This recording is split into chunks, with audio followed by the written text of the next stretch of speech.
சிறிய இடைவெளிக்கு பிறகு மீண்டும் கிஸ்கால் டிஎம்டி கம்பிகள் வழங்கும் கேள்வி நேரம் நிகழ்ச்சிக்கு உங்களை மிகுந்த அன்போடு வரவேற்கின்றேன். தொடரும் காவிரி நதிநீர் பங்கீட்டு சிக்கல் குறித்து பேசிக் கொண்டிருக்கின்றோம். தமிழகத்திற்கு தண்ணீர் தர இயலாது என்று கர்நாடக முதலமைச்சரும் கர்நாடகத்தைச் சேர்ந்த மத்திய அமைச்சர் சதானந்த கவுடா அவர்களும் தெரிவித்திருக்கிறார். இந்த தளத்திலே விவாதித்துக் கொண்டிருக்கின்றோம். திரு ராமநாதன் அவர் திரு வீரப்பன் ஒரு விஷயங்களை சுட்டிக்காட்டுறார். அவங்க தரலைங்கிறதுக்கான காரணம் என்பது கர்நாடகா சொல்வது போல அங்கே விவசாயிகள் வறட்சியாக இருக்கிறது, விவசாயிகள் தற்கொலை, அதெல்லாம் காரணம் அல்ல. அவர்கள் பாசனப்பரப்பை விதிகளை மீறி அதிகப்படுத்தி கொண்டிருக்கக்கூடிய ஒரு காரணமும் தண்ணீரை தேக்கி வைக்கக்கூடிய, அதுவும் விதிகளுக்கு மீறாக 5 அணைகள் கட்டப்பட்டிருக்கிறது. அந்த 5 அணைகளை தாண்டியும் கூட இப்போ வந்திருக்கக்கூடிய செய்தி, உலக வங்கி உதவியோடு கிட்டத்தட்ட 2000 கோடி செலவில் புதிய ஏரிகள் குளங்களை உருவாக்கி அந்த தண்ணீரையும் சேமித்து வைக்கிறாங்க. மிக அதிக குதிரைத்திறன் உள்ள மின் மோட்டார்களின் மூலமாக தண்ணீர் உறிஞ்சப்படுகிறது. இதெல்லாம் தான் காரணம் அப்படிங்கிற ஒரு வாதத்தை வைக்கிறார். இவ்வளவையும் பண்ணிட்டு அங்கே தண்ணீரே தேக்காம எங்க அணையில தண்ணீர் இல்லை என்று சொல்வது என்பது தமிழகத்தை திட்டமிட்டு வஞ்சிக்கக்கூடிய செயல் அப்படின்னு ஒரு வாதத்தை வைக்கிறார். இப்போ இதை கண்காணிப்பதற்கு காவிரி மேலாண்மை வாரியம் ஒன்று அமைக்கப்பட வேண்டும் என்பது தீர்ப்பு. காவிரி மேலாண்மை வாரியத்தை நாங்கள் ஆட்சிக்கு வந்தால் அமைப்போம் என்று பாஜக சொல்லித்தான் வாக்குகளையும் பெற்றது. இதுவரை ஏன் அமைக்கவில்லை? ஓராண்டுகளை 1.5 ஆண்டுகள் ஆயிடுச்சு.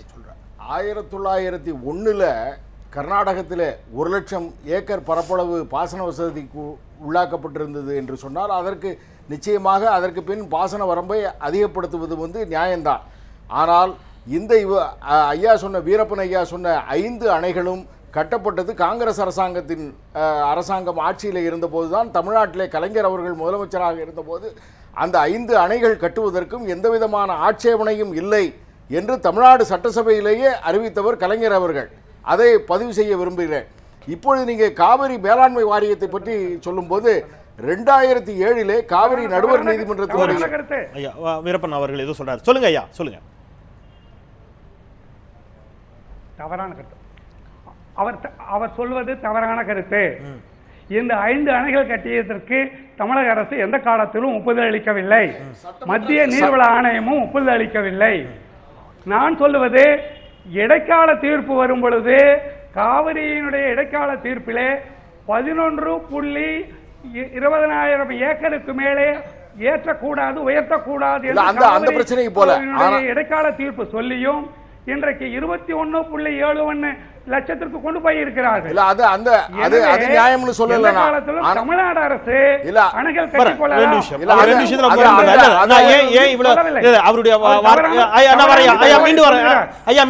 அவர் ஏன் அவருடைய வார்த்தையை நம்ம அத்தன்டிக்கா எடுத்துக்க வேண்டி இருக்குது அப்படின்னு கேட்டீங்கன்னா 2 விஷயம். அவர் அரசியலுக்கு அப்பாற்பட்ட ஒரு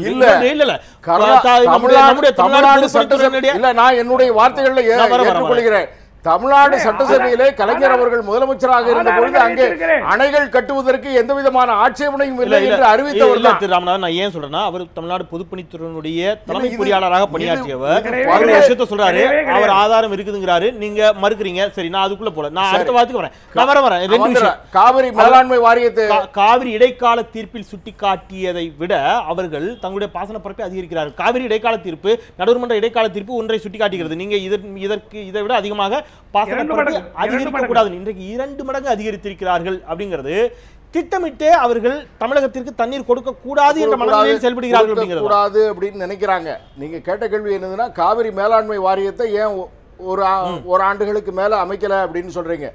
2007 இறுதி தீர்ப்பாணை கொடுக்கப்பட்டது. அப்பொழுதும் காங்கிரஸ் அரசாங்கம் இருக்கும் பொழுதுதான், மத்தியிலே காங்கிரஸ் அரசாங்கம் இருக்கும் பொழுது இறுதி தீர்ப்பாணை கொடுக்கப்பட்டது. பல்வேறு சட்ட போராட்டங்களுக்கு பின்னால் தான் அது 2013 வேற வழி இல்லாமல் மத்தியிலே இருந்த அரசாங்கம் அதை அரசிதழில் வெளியிட்டார்கள். அந்த கெசட் நோட்டிபிகேஷன் போட்ட பொழுதே உடனடியாக காவிரி மேலாண்மை வாரியத்தையும் ஒழுங்காற்று வாரியத்தையும் அமைத்திருக்க வேண்டும்.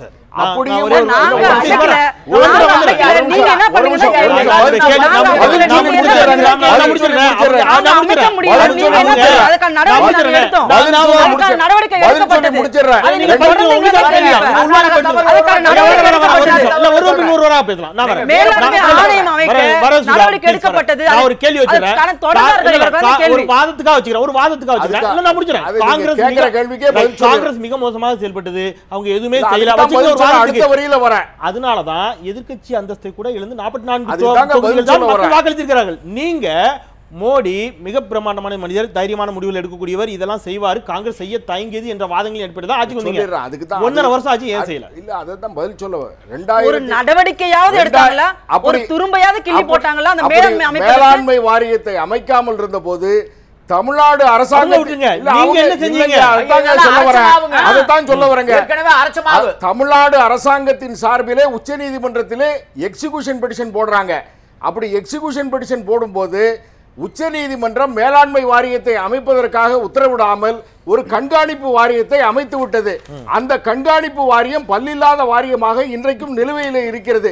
உச்ச நீதிமன்றத்தால் அமைக்கப்பட்ட கண்காணிப்பு வாரியம் நிலுவையில் இருக்கும் பொழுது காவிரி மேலாண்மை வாரியத்தை மத்திய அரசாங்கம் அமைக்க முடியுமா முடியாதா என்பது ஒரு சட்ட பிரச்சனை. அதனால மத்திய அரசாங்கம் இந்த பிரச்சனை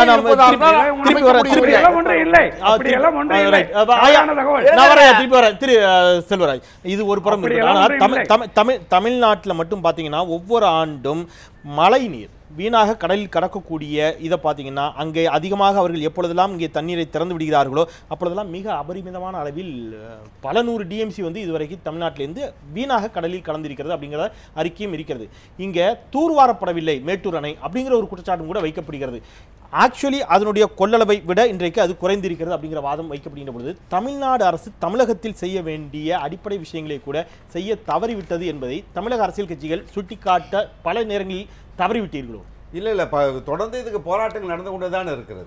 அதாவது காவிரி படுகையில போறது, வாய்க்கால்களை தூர வேண்டும், ஏரி குளங்களை தூர்வார வேண்டும் என்கிற பேச்சு தொடர்ந்து நடந்து கொண்டுதான் இருக்கிறது.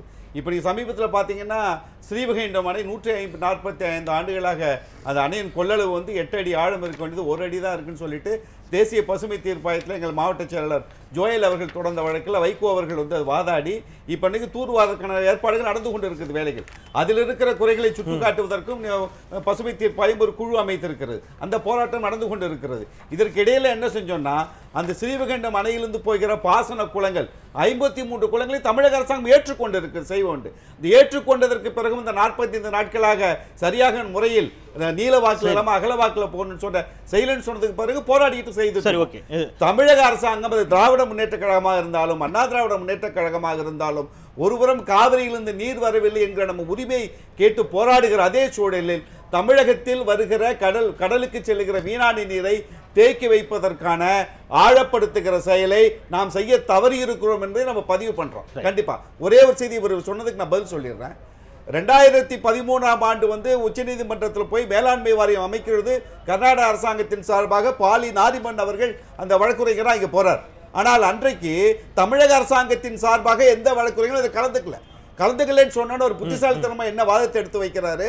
காவிரி மேலாண்மை வாரியமும் ஒழுங்குமுறை வாரியம் அமைப்பதற்கு காலதாமதம் ஆகலாம், அதனால் அதற்கு பதிலாக தற்சமயம் ஒரு மேற்பார்வை குழுவை அமைக்கலாம் என்று சொல்லுகிற பொழுது உச்சநீதிமன்றம் ஏற்றுக்கொண்டிருக்க கூடாது.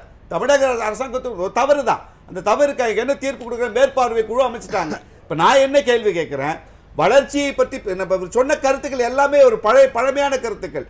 இன்றைக்கு இருக்கிற தமிழக சூழலை நினைத்து பாரதிய ஜனதா கட்சி ஏன் செய்யல அப்படிங்கிறதுக்கான பதிலை அவர்கள் சொல்ல மறுக்கிறார்கள் அப்படிங்கறத உங்களுடைய தொடர்பு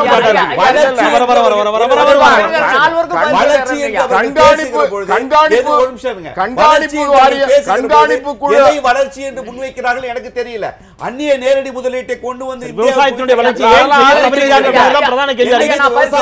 ஒரு சிறிய இடைவெளிக்கு பிறகு நான் தொடர்கிறேன். திரு நலசாமி அவர்களிடம் தொடரலாம். ஒரு சிறிய இடைவெளிக்கு பிறகு அவர்கள் தண்ணீர் கொடுக்க மறுப்பது ஒருபுறம் இருக்க, இங்கே நாம் சுட்டிக்காட்டியது போல 93 டிஎம்சி முழு கொள்ளளவை கொண்ட மேட்டூர் அணையினுடைய தற்போதைய கொள்ளளவு 66 டிஎம்சி ஆகத்தான் இருக்கிறது. அந்த அளவிற்கு அங்கே தூர்வாரப்படாமல் மணல் திட்டுகளாக தேங்கி கிடைக்கிறது என்ற ஒரு கருத்து முன்வைக்கப்படுகிறது. தமிழகத்தில் அங்கே இன்றைக்கு தண்ணீர் கொடுக்கப்பட்டாலும் கூட அந்த வாய்க்கால்கள் இன்னும் சரியாக செப்பனிடப்படவில்லை. 110 விதியின் கீழ் அறிவிக்கப்பட்ட டெல்டா மாவட்ட மதகுகள் வாய்க்கால்கள் சீரமைக்கப்படவில்லை என்ற குற்றச்சாட்டுகளையும் எதிர்க்கட்சிகள் முன்வைக்கிறார்கள். தமிழகமும் தற்காத்துக் கொள்ள என்ன மாதிரியான நடவடிக்கைகளை எடுக்க தவறிவிட்டது? இதோடு இணைந்து பயணிக்கலாம் ஒரு சிறிய இடைவேளைக்கு பிறகு.